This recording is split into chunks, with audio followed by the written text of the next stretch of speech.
श्याम सुंदर मुरली मनोहर ग्वाल वालों के सहित वृंदावन में प्रवेश कर रहे हैं। ग्वाल वाल उनके यश का, उनकी कीर्ति का गान कर रहे हैं। उस समय ये मेरे प्रियतम कितने सुंदर लग रहे हैं। बरहा पीडम, उनके सिर पर मयूर पिच्छ का मुकुट है। ये मयूर पिच्छ का मुकुट क्यों है? ये मयूर एक बहुत विलक्षण प्राणी है भगवान की सृष्टि का। ये काम विकार से शून्य है। मोर में, मयूर में काम विकार नहीं होता। तब आप कहेंगे मयूर में काम विकार नहीं होता तो उसकी सृष्टि, उसकी जो वंश वृद्धि है वो कैसे होती है? तो हमारे यहाँ ग्रंथों में ऐसा लिखा है कि मयूर गर्भाधान नहीं करता। मयूर जब नृत्य करने लग जाता है और उस समय मयूरी उसके टपकते हुए आंसुओं को अपनी चोंच में भर के पी जाती है, और जितने आंसू उसके पेट में चले जाते हैं उतने ही अंडे वो जन्म देती है। इस तरह से मयूरी गर्भिणी होती है और वो बच्चों को देती है। कभी सुनी ये बात? भगवान यह कह रहे हैं मानो कि तुम सर्वथा विकार शून्य होकर तो देखो, हम तुम्हें संसार में पड़ा नहीं रहने देंगे, हम अपने मुकुट का आभूषण तुम्हें बना लेंगे।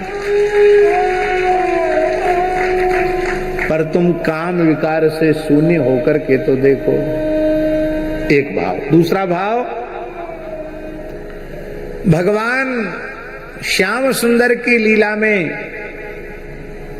कहीं विकार का प्रवेश नहीं है, क्योंकि वह स्वयं निर्विकार पर ब्रह्म है, विकार उनमें नहीं। हमारे वृंदावन के महान रसिक आचार्यों में अनन्य रसिक नृपति श्री स्वामी हरिदास जी की परंपरा के तृतीय आचार्य चरण श्री स्वामी बिहारिन देव जी ने कहा, हमरे नित्य किशोर अजन्मा, हमरे नित्य किशोर अजन्मा। ये नित्य किशोर है, जन्म नहीं होता इनका। ये जन्म लेना ये इनकी लीला है। वस्तुतः ये अजन्मा है, क्योंकि नित्य वृंदावन है, नित्य विहार है और नित्य लीला है। जब नित्य विहार और नित्य लीला है तो जन्म लेने की क्या आवश्यकता? हमारे नित्य किशोर अजन्मा, हमरे नित्य किशोर अजन्मा। विहरत एक प्राण द्वैतनमा, विहरत एक प्राण द्वैतनमा। ये दो शरीर हैं राधा कृष्ण, इनके प्राण एक ही है। इनके मल मैथुन कछु नाही, इनके मल मैथुन कछु नाही। दिव्य देह बिहरत बन माही, दिव्य देह बिहरत बन माई। दिव्य देह बिहरत बन माई। दिव्य देह विहरत बन माही। वृंदावन की सीमा में काम का प्रवेश नहीं है, किसी विकार का प्रवेश नहीं है वृंदावन वृंदावन की सीमा। बहुत प्रसिद्ध है, आप लोगों ने सुना होगा। कामदेव को बड़ा अहंकार हो गया था कि पूरे भुवन कोश ब्रह्मांड में मुझसे लड़ने वाला कोई वीर नहीं है। पहुंच गया नारद जी के पास, या तो लड़ने वाला कोई वीर बताओ, नहीं तो खुद दो दो हाथ करो। नारद जी बोले तुमने पहले एक बार तमाशा कर दिया हमारा। जब तब कछु न होए तेहि काला, हे विधि मिले कवन विधि बाला। ऐसी दशा तुमने हमारी कर दी, इसलिए अब हाथ जोड़ते हैं तेरे। लड़ेंगे तो नहीं, पर बढ़िया लड़ने वाला बता देंगे। ऐसा लड़ने वाला बताएंगे कि तेरी खुजली सदा सर्वदा के लिए शांत हो जाएगी। कौन है लड़ने वाला? बोले हैं वो वृंदावन बिहारी श्याम सुंदर श्री कृष्ण। अच्छा, क्या कर रहे हैं? बोले इस समय शरद पूर्णिमा है, बंसीवट के नीचे खड़े होकर बंसी बजाने वाले हैं, महारास करेंगे, अनंत कोटि गोपियों के सहित महारास करेंगे। यदि उनको तुम पराजित कर सको तो ही तुम विजयी माने जाओगे। उसने मन में सोचा कि किशोर अवस्था है और अनंत अनंत अतीव सुंदरी गोपियां हैं, उनके बीच में तो हमारे बाण बहुत जल्दी चलेंगे। काम आया। भगवान ने कहा दो तरह का युद्ध होता है, एक किले का और एक मैदान का। तू कौन सा लड़ेगा? बोले किले का युद्ध तो यह है कि मैं समाधि लगाकर बैठ जाऊं और तू अपने पंचवाणों का प्रयोग कर, फिर भी मेरा चित्त क्षुब्ध न हो तो समझना मैंने किले की लड़ाई जीत ली। और मैदान की लड़ाई ये है कि बीणा मुरज मृदंग आदि दिव्य वाद्य बजेंगे, अपूर्व सुंदरियां व्रजांगनाएं और साक्षात श्री राधा रानी मेरे साथ नृत्य करेंगी, रास विलास करेंगी, और तुम अपनी संपूर्ण शक्तियों का प्रयोग करना, काम वाणों का प्रयोग करना, फिर भी किसी के भी चित्त में विकार पैदा न हो तो समझना मैदान की लड़ाई जीत ली। कामदेव बोला किले की लड़ाई तो हमने बहुत जीती है, कितने महात्माओं की समाधि भंग की है, शंकर जी की भी समाधि भंग कर दी।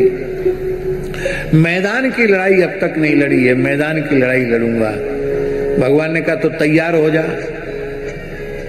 बोले हम तो तैयार ही हैं, हमारे धनुष पर प्रत्यंचा चढ़ी हुई है, पांचों बाण हमने ले रखे, तुम तैयार हो जाओ।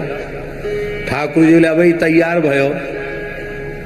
ठाकुर जी ने भी बंसी बजाई नहीं, अपनी फेंट से बंसी निकाल के त्रिभंग ललित होकर जैसी अधर पर रखी और मुस्कुराकर तिरछी चितवन से काम को देखा, काम बेहोश हो गया, चारों खाने चित्त हो गया, मूर्छित हो गया काम।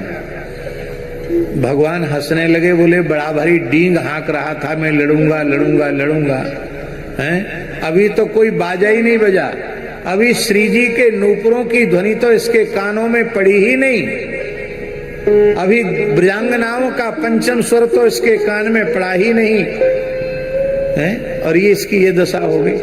कोई कहे कि मैं बहुत बड़ा वीर हूं,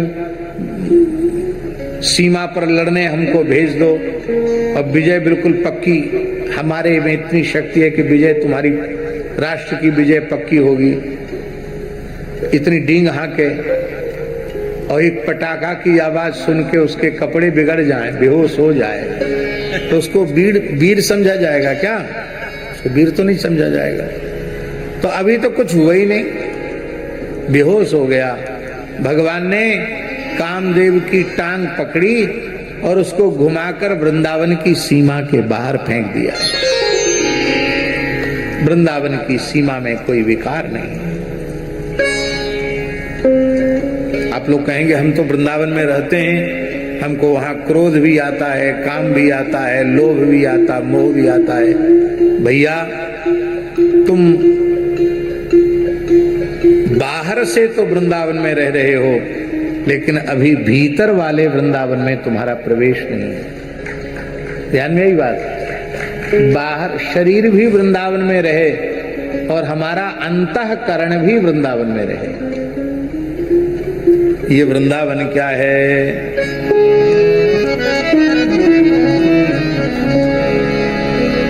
हमारो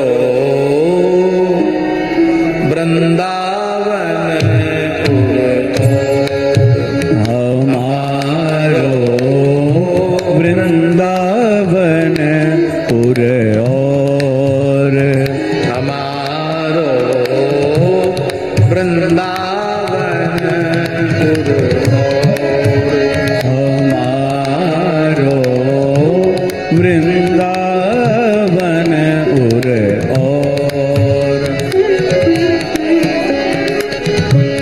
माया काल जहाँ नहीं व्यापे, माया काल जहाँ नहीं व्यापे, जहाँ रसिक सिर मोर, हमारो वृंदावन पुर और, हमारो वृंदावन पुर और।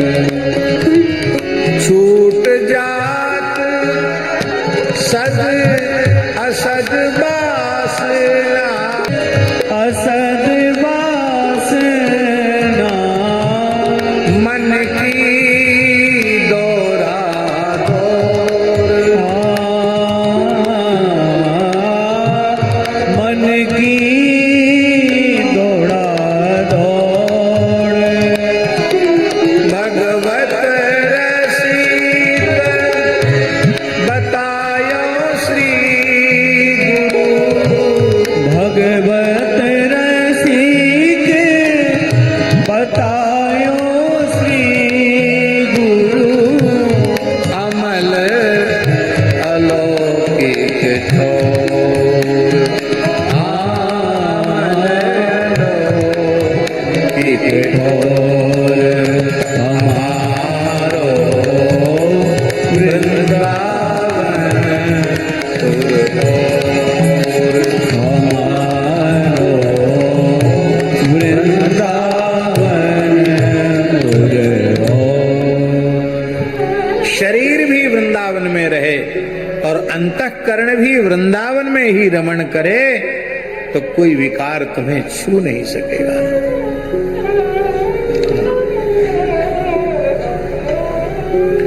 ये मयूर वही मयूर है जो श्री राधा रानी के का क्रीड़ा मयूर है। श्री गहुवर निकुंज में श्री राधा रानी बैठ करके जब अपने प्राण प्रियतम श्री कृष्ण के नाम रूप गुण लीला का चिंतन करती हैं, गान करती हैं, वीणा बजाकर गान करती हैं, तब ये मयूर पंख फुला करके नाचने लग जाता है। जब बहुत अधिक व्यथित होती हैं तब यह मयूर श्री राधा रानी का संदेश लेकर के श्याम सुंदर के निकट पहुंचता है और श्याम सुंदर की दशा देख करके उनके मुखारविंद से श्री राधा नाम रूप गुण लीला का कीर्तन सुनकर आनंदित होकर नाच उठता है। नाचते हुए उस मयूर के प्रेम में विभोर होने से एक एक पंख गिरते चले जाते हैं और श्री ठाकुर जी एक एक पंख को उठाकर अपने मुकुट का श्रृंगार बनाते चले जाते हैं। इसलिए वो साधारण मयूर नहीं है, राधा रानी के करकमल के स्पर्श प्राप्त हुआ दिव्य मयूर है। ऐसा वह राधा कृष्ण का क्रीड़ा मयूर, उस मयूर के पिछ के सुंदर मुकुट धारण किए हुए वरहा पीडम, और कैसे हैं नटवर बपुहु,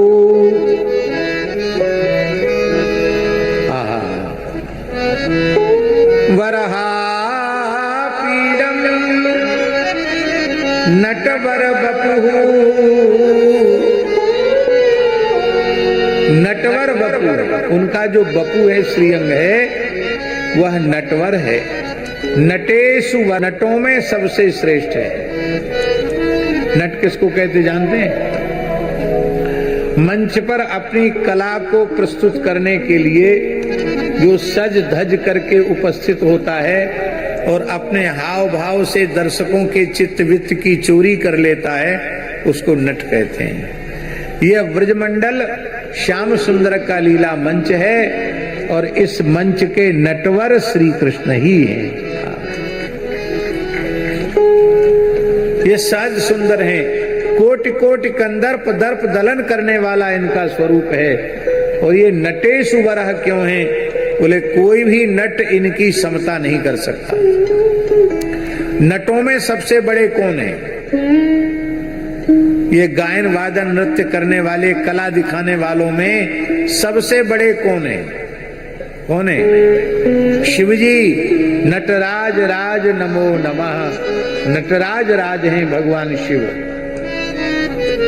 और नटराज राज भगवान शिव भी जब इनको काली के फणों पर तांडव नृत्य करते हुए देखते हैं तो भगवान शिव भी अपना सर्वस्व इनके चरणों में न्यौछावर कर देते हैं। इसलिए नटवर बपुहु। दूसरा भाव है, नट माने शिव और बर माने दुल्हा। ये इतने सुंदर हैं, इनके रास विहारी स्वरूप का दर्शन जब शिवजी करते हैं तो वे भी गोपी बन जाते हैं। कर्पूरांगी, कर्पूर गौरांगी, त्रिलोचना गोपी बन करके, गोपीश्वर बन करके, गोपीश्वर महादेव के रूप में भगवान के रास में प्रस्तुत हो जाते हैं और अपने दुल्हा के भाव से, कांत भाव से श्री कृष्ण का वर्ण कर लेते हैं। इसलिए नट माने शिव और बर माने कांत दुल्हा। इनका बपू इतना सुंदर है कि शिवजी भी परम आसक्त हो करके इनको गोपी रूप में, अपने कांत के रूप में वर्ण कर लेते हैं। अथवा नट शब्द का अर्थ है संयोग श्रृंगार और बर शब्द का अर्थ है विप्रलंब। नट शब्द का अर्थ है विप्रलंब श्रृंगार और बर शब्द का अर्थ है संयोग श्रृंगार। इनके श्रीअंग में संयोग और विप्रलंब दोनों एक साथ उपस्थित हैं। ऐसा नटवर बपुहु। और कैसे हैं? बोले कर्णयो कर्णिकारम। इनके कान पर कनेल का पीला पीला फूल है। कनेल का फूल देखे ना, पीले रंग का, ऐसे लंबा फूल। वो होता भी ऐसा है कि कान पर रख लो तो गिरता नहीं है। कर्णयो कर्णिकारम, कानों पर कनेल का फूल। कर्णयो द्विवचन है और कर्णिकारम एक वचन है। ये भी तो कहा जा सकता था कर्णयो कर्णिकारौ। कोई छंद भंग नहीं था, कुछ नहीं था, बढ़िया था। दोनों कानों पर कनेल का फूल है, पर कर्णयो द्विवचन कहा, कर्णिकारम एक वचन कहा। इसका मतलब एक ही कनेल का फूल है। कभी इस कान पर रख लेते हैं और कभी इस कान पर रख लेते हैं। ये ऐसा क्यों करते हैं? श्री जीव गोस्वामी जी महाराज ने कहा है, एतत् श्री कृष्ण संकेत, श्री कृष्ण से संकेत पुष्पम। ये श्री कृष्ण का संकेत पुष्प है।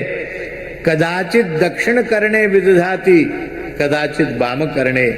कभी दाहिने कान पर रख लेते हैं, कभी बाएं कान पर। क्यों रखते हैं? क्योंकि गोपियों को संकेत करते हैं। प्रातःकाल जब श्री कृष्ण गैया चराने के लिए तैयार होते हैं, उस समय असंख्य ब्रज गोपियां नंद महल में आ जाती हैं और विरह से व्याकुल हो जाती हैं। अब शाम को लौट के भगवान आवेंगे, तब तक इनका दर्शन किए बिना हम कैसे जी पाएंगी। वे अपने विरह कातर नेत्रों से श्याम सुंदर से पूछती हैं। अब वहां नंद बाबा हैं, यशोदा मैया हैं, दाऊ दादा हैं, ग्वाल बाल हैं। उनके सामने खुलकर बातचीत तो हो नहीं सकती। रोते हुए अपनी डबडबाई हुई आंखों से श्याम सुंदर से पूछती हैं कि आपका दर्शन कैसे होगा, सो आप बताओ। क्योंकि यदि हमने बीच में आपका दर्शन नहीं किया तो हम तो मर जाएंगे, हम जीवित नहीं रह पाएंगी।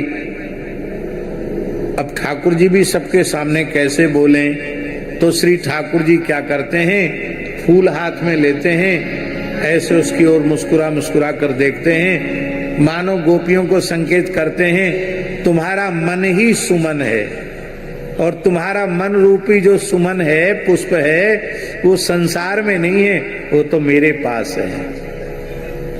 चिंता मत करो, इधर गैया चराने जाना है तो इस कान पर रख लेते हैं, और इस दिशा में गैया चराने जाना है तो इस कान पर रख लेते हैं। गोपियों को पता चल जाता है कि भगवान आज इस ओर गैया चराने जाएंगे, तो चलो सखी वहां जाइए जहां बसत ब्रजराज, गोरस बेचत हरि मिले एक पंथ द्वय का।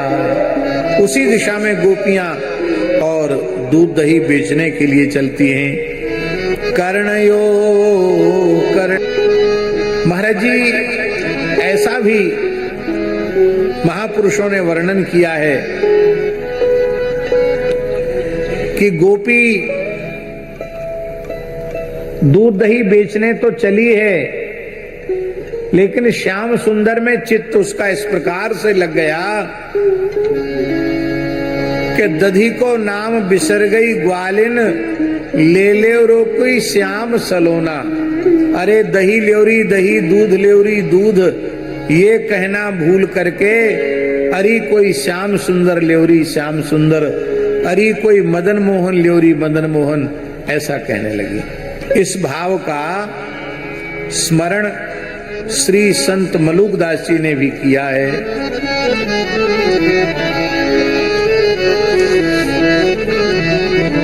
ग्वालिनी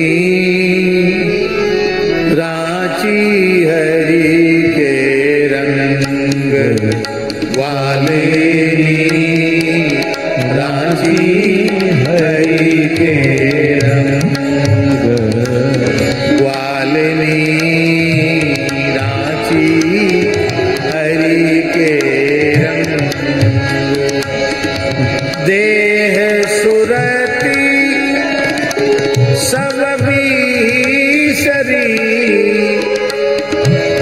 मगन ध्यान किए अंग, रांची हरि के रंग, ग्वालिनी रांची हरि के रंग, प्रेम मगन ग्वालिन भई, प्रेम मगन ग्वालिन भई, हरि को रूप निहार, हरि को रूप निहार,